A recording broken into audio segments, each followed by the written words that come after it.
Curators not only care for artworks and celebrate artists, they shape the context for an audience to experience the art. I began curating in 1983 at the Western Front. It's one of Canada's oldest artist-run centers. I discovered from the great artists who lived and worked there that art and life are not so separate. Art is aesthetic, but it can also have a social function. I had just graduated from a curatorial program, so one thing I did at the Front Gallery was to show my generation of emerging artists. In a way, I learned alongside the artists I curated. An important element of being a curator has been to clear away any institutional obstacles so that artists can make their best work. I also learned firsthand about the tremendous value of collaborating with artists, with other curators. It allows for bigger ideas and greater impact.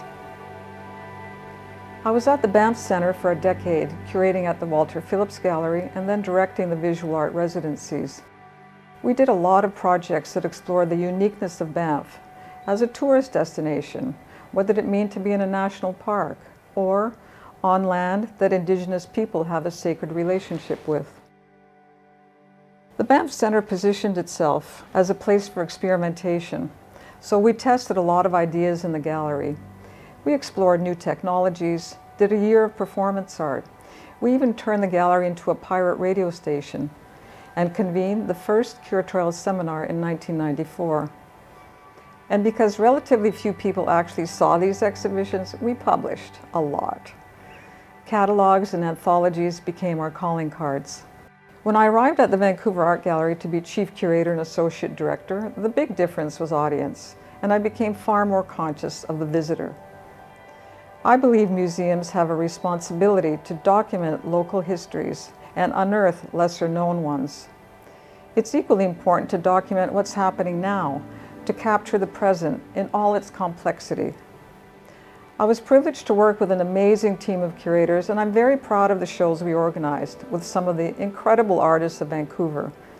But we also contextualized them internationally to amplify and extend the dialogues beyond this place. Vancouver is framed by the Pacific and looks towards Asia. The Institute of Asian Art was an important initiative during my tenure to exhibit and collect art with an Asian focus. Montadas' warning has been a type of guide for me. Whether you're a curator or a gallery goer, understanding something begins with curiosity.